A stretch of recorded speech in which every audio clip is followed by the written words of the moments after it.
রাজনৈতিক উদ্দেশ্যে ধর্মের ভিত্তিতে জিপি ডিলিমিটেশন হচ্ছে। এই ডিলিমিটেশন প্রক্রিয়া সঠিক নয়।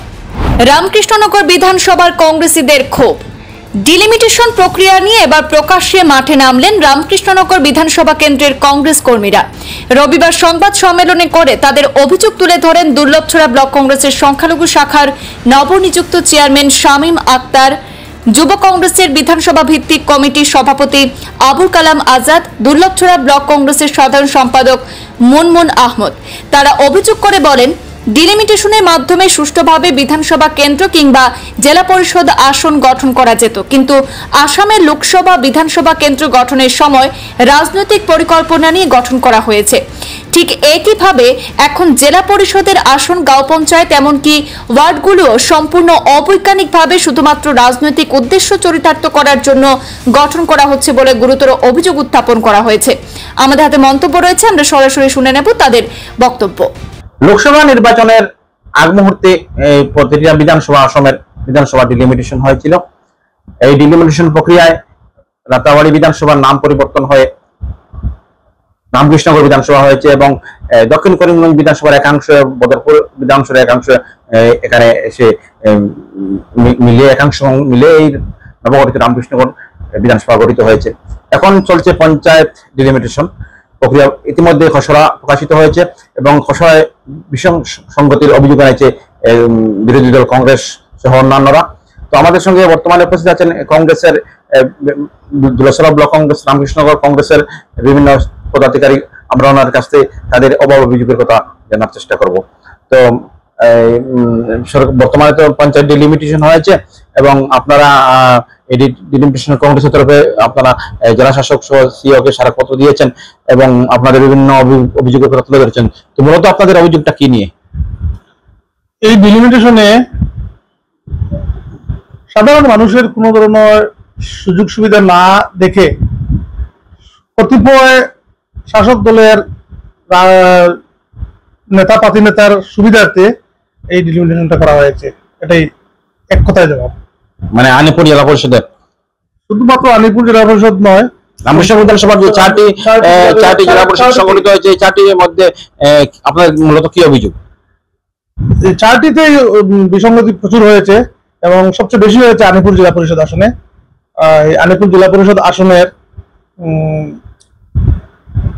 প্রথমে 7টি জিপি নিয়ে গঠিত হয়েছে এবং এই 7টি জিপি নিয়ে গঠিত হওয়ায় 70,500 সামথিং প্লাস মানে ভোটার, যে জায়গায় 4টি জেলা পরিষদে সমভাবে বন্টন করলে 45,000 মানে 45,000 মতো ভোটার থাকার কথা এক এক জেলা পরিষদ আসনে, কিন্তু আলিপুর জেলা পরিষদে 7টি জিপি নিয়ে গঠিত করে 70,500-র উপরে ভোটার এবং এই ভৌগোলিক অবস্থানগুলো, এইসব জিপি ভৌগোলিক অবস্থানগুলো অনেক বৈষম্যপূর্ণ।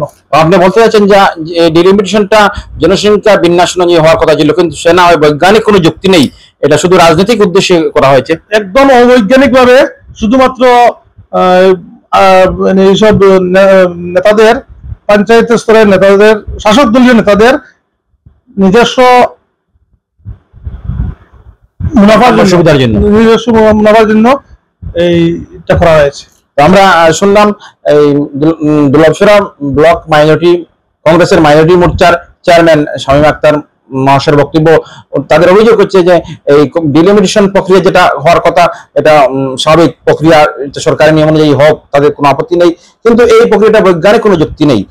যেহেতু একটা ডিলিমিটেশন প্রক্রিয়ার একটা বিধানসভা এলাকায় নির্দিষ্ট জনসংখ্যা ভোটার আছে, সেই ভোটারদের সমভাবে বন্টন করার কথা ছিল, কিন্তু সেটা না করে সম্পূর্ণ রাজনৈতিক উদ্দেশ্য প্রণোদিত ভাবে কোনো একটা জেলা পরিষদে অনেক বেশি ভোটার জড়ো করা হয়েছে এবং কোন একটা জেলা পরিষদে কম করা হয়েছে, এটাই তাদের মূল অভিযোগ। আমাদের সঙ্গে আরো কংগ্রেসের কর্মকর্তা আছেন, আমরা তাদের কাছ থেকে জানার চেষ্টা করব।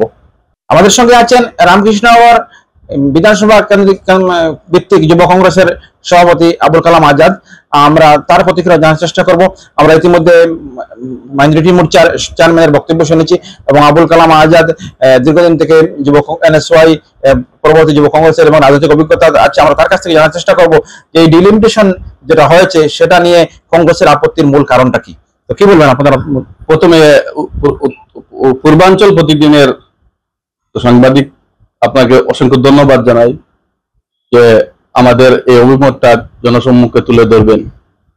তো বিগত 17 তারিখ যে পঞ্চায়েত ডিলিমিটেশনের খসড়া প্রকাশ হয়েছে, সেই খসড়া প্রকাশের পর দেখতে পেলাম যে ডিলিমিটেশন সীমানা পুনর্নির্ধারণ এটা বিন্দু থেকে সার্কেল করে সুন্দরভাবে হতো মানুষের সুবিধার জন্য, জনগণের সুবিধার স্বার্থে, এবং মানুষ সম অনুপাতে সম প্রতিনিধিত্ব হওয়ার জন্য এই ডিলিমিটেশন গুলা করা হয়। মূল এটা এজেন্ডা ব্যাখ্যা তার উদ্দেশ্য। কিন্তু এখানে দেখতে পাচ্ছি যে আর রাতাবাড়ি রামকৃষ্ণনগর বিধানসভায় 24টি জিপি নিয়ে গঠন করা হয়েছে, 24টি জিপি, যেটা ইলেকশন কমিশনার আমরা দেখেছি খসড়ায় প্রকাশ পেয়েছে, এবং সাথে দেওয়া হয়েছে যে 2001 এর পপুলেশন অনুযায়ী সেটা করা হবে। তো সেখানে দেখতে পাচ্ছি যে রেভিনিউ ভিলেজ গুলো এক একটা জিপিতে দেওয়া হয়েছে। কিছু জিপিতে দেখা গেছে 13,000-এর মতো ভোটার হবে, কিছু জিপিতে 5,000, 6,000, 7,000 এরকম হবে। এই যে বৈষম্য করা হয়েছে সেটার আমরা বিরোধী। আমরা কাউকে বেশি দিতেও চাইনি, কাউকে কম করতেও চাইনি, সেটা আমাদের প্রধান দাবি। এবং সীমানা, যেটা একটা সীমা নির্ধারণ করলে একটা অঞ্চলের মানুষ যাতে সহজে যোগাযোগ করতে পারে, তার মতামত উপস্থাপন করতে পারে সহজভাবে। আজকে ধরুন আলিপুর জিপির যে মানুষগুলাকে, যে জনসাধারণকে নিয়ে জিপি গঠন করা হয়েছে, সেই দলুরবন থেকে যদি একজন মানুষ আসতে হয় তাহলে প্রায় 25 কিলোমিটার, আসতে 25, যাতে 25 যদি হয় তাহলে তো গোটা দিন চলে গেল। একটা পঞ্চায়েত অফিসের যদি জনসাধারণ একজনকে আরেকজন পেতে প্রায় 50 কিলোমিটার হতে হয়, তাহলে তো এটা কত। এই ডিলিমিটেশনটা আমি বলবো অবৈজ্ঞানিক, অসাংবিধানিক, জনসাধারণ বিরোধী। এর জন্য আমাদের প্রতিবাদ। আপনারা নিশ্চয়ই অবগত আছেন, দেখেছেন সেই খসড়া লিস্টে আলিপুরের জিপির সাথে অন্তর্ভুক্ত করা হয়েছে ডলুরবন, তোমার কল্লাশাইল, নোয়াটিলা, টেঙ্গারগুল, সানকানি এবং দলিবিল গ্রামগুলা। কিন্তু আলিপুর জিপির যে আগের সাবেক যে জিপি ছিল, সেই জিপিতে আন্দুরপাড়, নিতাইনগর, সাতত্রিশাল, গন্ধরাজবাড়ি, বেড়াডুক, আমরখাল, বিলবাড়ি, মদনপুর, এই উল্লাসনগর, এই সমস্ত গ্রাম নিয়ে গঠিত ছিল, যেটা 5 কিলোমিটার ব্যাসার্ধের মধ্যে সবকিছু ছিল। এবং এই আলিপুর জেলা পরিষদ নাম, আলিপুর জিপি নাম এবং আলিপুর নামে অনেক ঐতিহাসিক স্থান জিনিস রয়েছে, যেমন বিশেষ করে সেন্ট্রাল গভর্নমেন্টের রেল স্টেশন আছে, আসাম গভর্নমেন্টের বাজারগুলো আছে, এবং বিভিন্ন প্রতিষ্ঠানও আছে আলিপুরের নামে। কিন্তু যে স্থানগুলো আলিপুর জিপি, যেটা সেই যে মৌজায় অবস্থান করেছিল অফিস, সেই অফিসটা উল্লাসনগর মৌজায়, সেই উল্লাসনগর মৌজাকে পাতিয়ালায় ঠেলে দেওয়া হয়েছে। এবং যে আলিপুর বাজার অবস্থিত, ঐতিহাসিক একটা বাজার, আমাদের এত অঞ্চলে খাজির বাজারের পরে যদি কোনো বাজার ধরে হয় রাতাবাড়ি অঞ্চলে, তাহলে আলিপুর, সেই বাজারকে কমিউনিকেশনের জন্য রাতাবাড়িতে সবচেয়ে উর্বর স্থান হইল আলিপুর। সেই আলিপুর কেন্দ্রটাকে যে কেন্দ্র বেড়াডুক মৌজা এবং আমরখাল মৌজা, সেই দুইটা মৌজাকে সরিয়ে এখান থেকে প্রায় 10 কিলোমিটার দূরে বিদ্যানগর জীবিত অন্তর্ভুক্ত করা হয়েছে। এই যে বৈষম্য গুলা হয়েছে, হ্যাঁ, যেমন গন্ধরাজবাড়ি আমাদের সাথে ছিল, আজকে সাথে নেই, এই রাতাবাড়ি জীবিতে অন্তর্ভুক্ত করা হয়েছে। যেমন বাসস্টিয়াল বলে একটা গ্রাম, সেটাকে নিয়ে রাতাবাড়ি জীবিতে অন্তর্ভুক্ত করা হয়েছে। এই সমস্ত যে অনিয়ম হয়েছে তার বিরুদ্ধে মানে এই গন্ধরাজবাড়ি এবং বাসস্টিয়াল যে দুইটা ওয়ার্ড গ্রাম মিলিয়ে একটা ওয়ার্ড করা হয়েছে, এর মধ্যে নিতাইনগর এবং সাতত্রিশাল মানে দুইটা রেভিনিউ ভিলেজ আছে। এই দুইটা রেভিনিউ ভিলেজকে রেখে এখান থেকে গন্ধরাজবাড়ি এবং বাসস্টিয়ালকে এক করা হয়েছে। এটা কি বলবেন আপনি? এটা কি রাজনৈতিক উদ্দেশ্য প্রণোদিত? নিশ্চয়, কারণ এটা প্রমাণ আমার কাছে নেই, কিন্তু লোকমুখে শুনতে পাচ্ছি যে এইভাবে এটা প্রমাণ হচ্ছে। আমাদের সোশ্যাল মিডিয়া আমি দেখেছি একটা লিস্ট যেটা প্রকাশ পেয়েছিল এই 17 তারিখের আগে, সেই লিস্টটার প্রায় হুবহু নির্বাচন কমিশনার করেছে।